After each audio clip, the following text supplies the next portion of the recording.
장수하려면 건강검진 받지 말아라. 오히려 건강검진 받은 사람이 더 빨리 죽는다. 건강하게 오래 살려면 건강검진은 당연히 해야 한다고 생각하시죠? 그런데 건강검진을 받고 나서 오히려 병이 생기는 경우가 많습니다. 예를 들어 혈압을 측정하고 정상치보다 높으면 고혈압증이라는 병을 얻게 됩니다. 특별한 증상도 없는데 약을 처방받는 환자가 되는 겁니다. 40여 년 동안 현장에서 일한 의사는 지금까지의 건강상식과는 다른 주장을 합니다. 건강검진에서 한 수많은 검사들이 오히려 병을 만든다고요. 특히 70대부터 80세가 넘어가면 건강검진을 받지 않는 편이 오래 산다고 하는데 왜 그럴까요? 왜냐하면 건강검진을 받고 나서 먹지 않아도 될 약을 먹게 되었기 때문입니다. 또한 노년에 발견된 암처럼 받지 않아도 될 수술을 받았기 때문이고 마지막으로 건강검진을 받고 하지 않아도 될 걱정을 하게 되었기 때문이죠. 검진 결과에 대해 걱정하고 불안해하는 마음이 오히려 병을 만들고 건강 수명을 단축시킵니다. 그래서 나이 들수록 건강검진 결과를 너무 맹신하지 않고 사는 게 건강에 더 좋은데요. 이와 관련하여 건강검진이 노후 건강에 어떤 영향을 주는지 알아보려고 합니다. 우리 몸에서 일어나는 이상 현상들은 모두 목적이 있어서인데요. 기침이 나는 건 폐 안에 이물질을 센 바람으로 몸 밖으로 내보내기 위해서입니다. 콧물도 비강의 점막을 촉촉하게 만들어 코가 건조해지는 방지합니다. 감기에 걸려서 열이 나는 건 열로 약한 바이러스를 죽이기 위한 현상이고요. 설사가 심하다고 지사제를 복용하는 경우가 있는데 절대 그러면 안 됩니다. 우리 장 안에 있는 나쁜 물질을 빠르게 몸 밖으로 내보내려고 하는 건데 약으로 방해하면 도리어 몸에 해를 끼치게 됩니다. 입맛이 없을 때도 마찬가지죠. 몸이 안 좋아서 음식을 몸속에 넣지 말고 휴식하라는 신호인 겁니다. 이런 반응으로 우리 몸을 건강하게 유지할 수 있습니다. 스스로를 지키려는 자연스러운 현상입니다.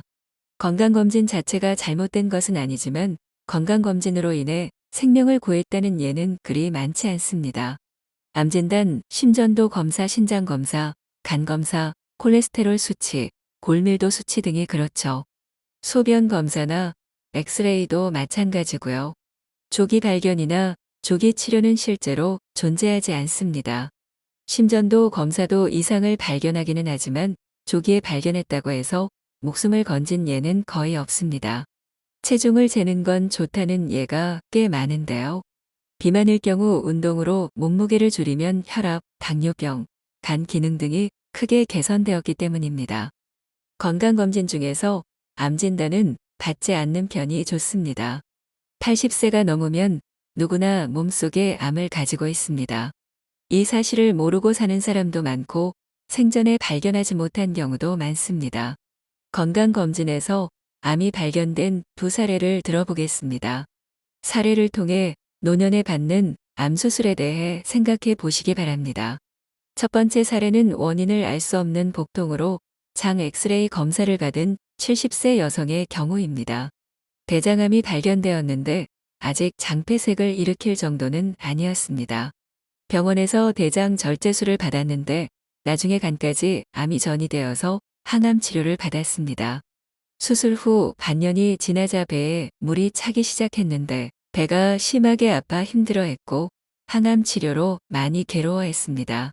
복수까지 팽팽하게 찬 고령의 말기 암 환자에게 항암 치료가 무슨 의미가 있을까요? 결국 수술 후 8개월 만에 사망하고 말았습니다. 참으로 안타까운 일입니다. 두 번째, 다른 사례도 보겠습니다. 80세의 위가 아파서 위내시경 검사를 받았는데 검사 결과 위암이라는 진단을 받은 여성의 경우입니다. 의사가 반드시 수술을 해야 한다고 했지만 이분은 수술을 받고 싶지 않았습니다. 그래서 다른 병원에 갔는데 거기 의사는 80살이니 수술은 안 해도 됩니다. 수술 안 해도 3년에서 5년은 거뜬할 겁니다라는 진단을 받았는데요. 그 후로 10년이 흘러 현재 90세인데 아직 건강을 유지하며 살고 있습니다. 나이 들면 굳이 건강검진을 받아서 암을 발견하지 않아도 됩니다. 여든을 훌쩍 넘겨서 돌아가신 분의 시신을 부검해보면 거의 모든 사람들에게 암이 있다고 합니다. 80세가 넘으면 누구나 몸속에 암을 품고 있다는 거죠.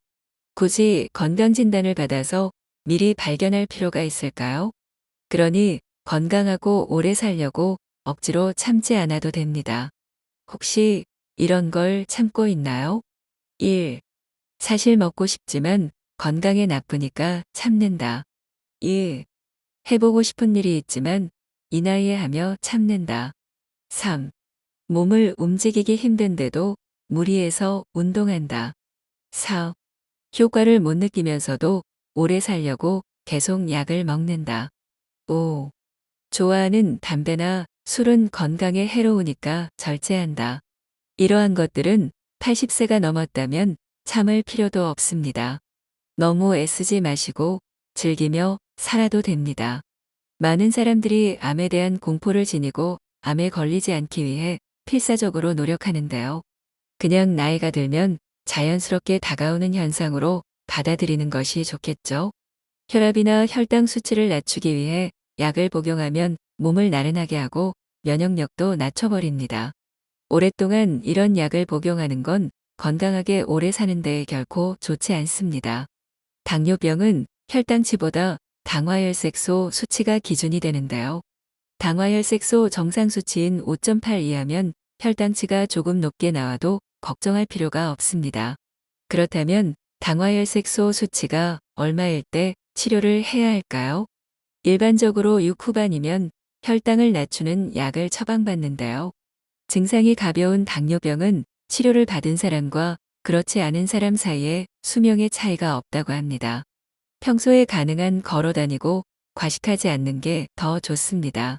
약물만 우선시하지 말고 적당한 식사량과 몸을 움직이는 것에 더 신경 써야 합니다.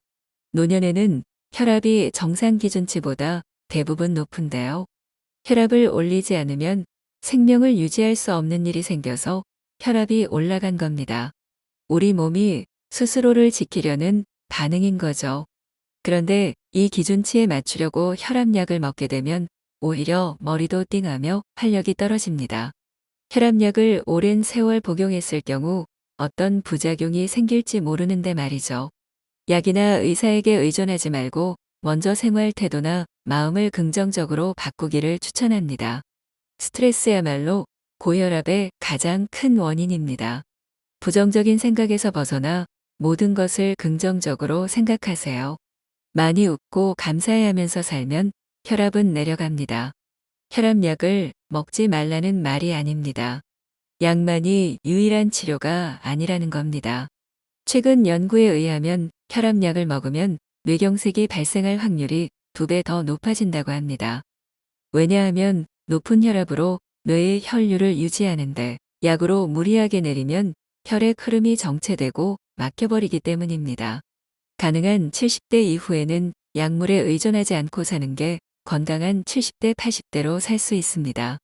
건강검진에서 정상이라고 판단하는 기준은 사실 건강하다고 생각하는 사람 평균치를 기준으로 합니다. 95%의 사람을 정상으로 놓고 거기에서 너무 높거나 낮은 5%를 비정상이라고 판단하는 겁니다. 사람마다 체질이나 환경이 다르기 때문에 정상 수치에서 벗어났다고 질병에 걸린다는 건 아닙니다. 자신만의 기준치를 알고 있는 것이 중요합니다. 예를 들어 평소에는 백혈구 수치가 2,500이었던 사람이 검사 결과 13,000으로 나오는 건 이상이 있는 거죠. 그런데 백혈구 수치가 13,000이라도 5년이나 10년 전부터 13,000이었다면 전혀 문제가 되지 않습니다. 콜레스테롤의 경우 개인차와 상관없이 정상 수치에서 벗어나면 열심히 약을 먹어서 되돌리려고 하는데요. 이런 행동이 더 빨리 늙게 합니다. 콜레스테롤의 정상 기준치는 220입니다. 그런데 수치가 230이나 250이라고 해서 콜레스테롤 낮추는 약을 먹는 것이 괜찮을까요? 수치를 낮춰야만 수명이 연장된다고 믿는 대부분의 의사들은 약을 처방합니다. 수치가 400이나 500쯤 되면 몸에 해롭지만 겨우 250에 콜레스테롤을 낮추려고 약을 처방하는 건 비과학적입니다. 콜레스테롤은 절대 나쁜 게 아닙니다. 우리 몸에 없어서는 안 될 중요한 요소인데요. 나이 들수록 혈관이 약해지고 호르몬 생성도 떨어집니다. 콜레스테롤은 행복감을 주는 세로토닌 호르몬의 재료가 됩니다. 또 혈관을 강화하고 신경을 이루는 재료이기도 합니다. 아기에게 없어서는 안 될 엄마 젖에는 다량의 콜레스테롤이 들어있는데요. 특히 출산 후 2주 이내의 모유에는 콜레스테롤이 아주 많이 들어있습니다.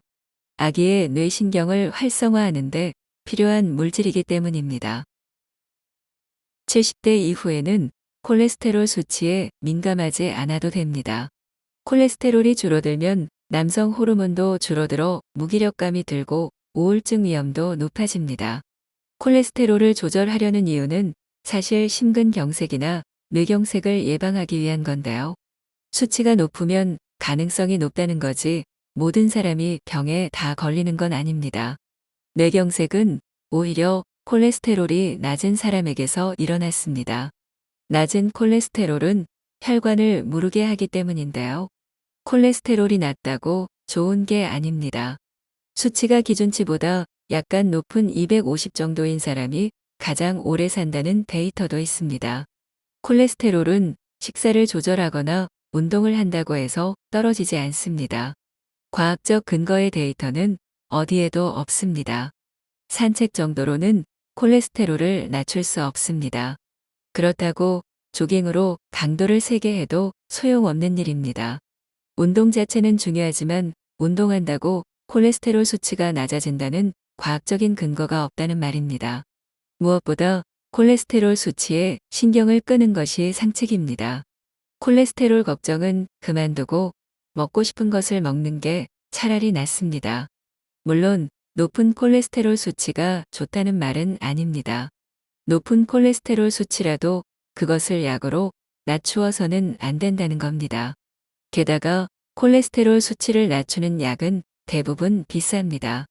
비싼 돈을 들여 약을 먹었는데 부작용이라도 생기면 얼마나 손해인가요?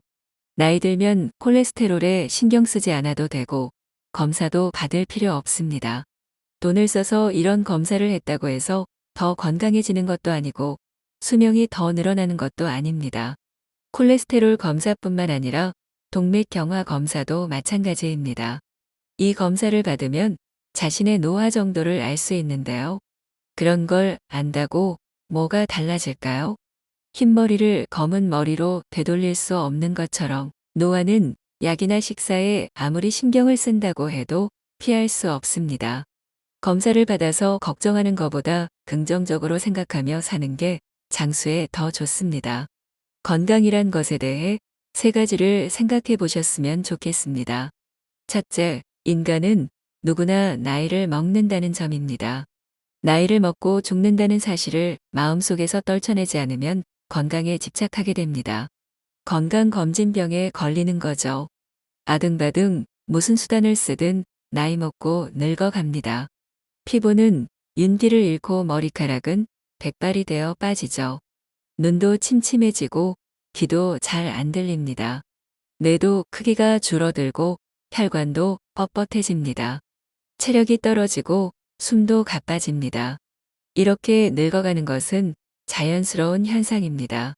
노화에 따른 자연스러운 신체 변화인데 여기에 고혈압증, 고지혈증, 골다공증이라고 병명을 붙이는 것이 과연 바람직한 걸까요? 70대 이후에는 병이 아니라 그냥 그런 상태가 된 것뿐입니다. 고혈압증이 아니라 고혈압 상태라는 거죠. 그래서 약은 필요 없다는 겁니다. 세월과 싸우지 말고 나이를 먹어가며 나이와 함께 살아가야 합니다. 둘째, 모르는 게 약입니다. 몸의 건강 수치에 대해서는 모르는 게 낫습니다. 조기에 발견해서 조치를 취하면 오래 살까요? 예를 들어 혈압이 그렇습니다. 그동안 아무렇지 않게 생활했는데 재봤더니 높게 나오면 불안하기만 하죠. 콜레스테롤도 마찬가지입니다. 수치가 높든 낮든 생명에 아무 지장이 없는데 검사 결과가 높다면 걱정부터 하게 됩니다. 암을 조기에 발견한다고 수명이 늘어나나요? 죽을 때까지 항암 치료로 고생합니다. 아무것도 모른 채 살다가 죽기 2달에서 석 달 전에 아는 게 좋지 않을까요? 쓸데없는 검사는 하지 않는 게 상책입니다. 셋째는 원인이 있기에 결과가 생긴다는 겁니다. 검사 결과가 나쁜 게 아니라 나쁜 원인이 있었기 때문이라는 거죠. 혈압이 높으면 혈압을 올린 원인부터 찾아 치료해야 합니다. 콜레스테롤이나 요산 등 모든 것에서 원인을 알고 치료해야 하는데 결과에만 대고 치료를 하는 것이 현대의학의 현재입니다. 그동안 건강해지려고 했던 것들이 사실은 건강하게 오래 사는 것과 상관없거나 해로울 수 있다는 사실을 살펴보았는데요. 과잉 진단과 과잉 치료로 불안과 걱정만 높아지게 했네요. 행복한 노후의 건강은 제 1순위입니다. 그런데 70대가 넘어서면 건강함의 기준이 일반적인 건강 기준과 달라야 한다는 점을 알게 되었습니다. 무엇보다 자신이 느끼는 몸 상태를 아는 것이 가장 중요한 것 같습니다. 더불어 긍정적으로 생각하며 주어진 하루하루에 감사하며 산다면 진정 행복한 노후의 삶이 되지 않을까 생각해 봅니다.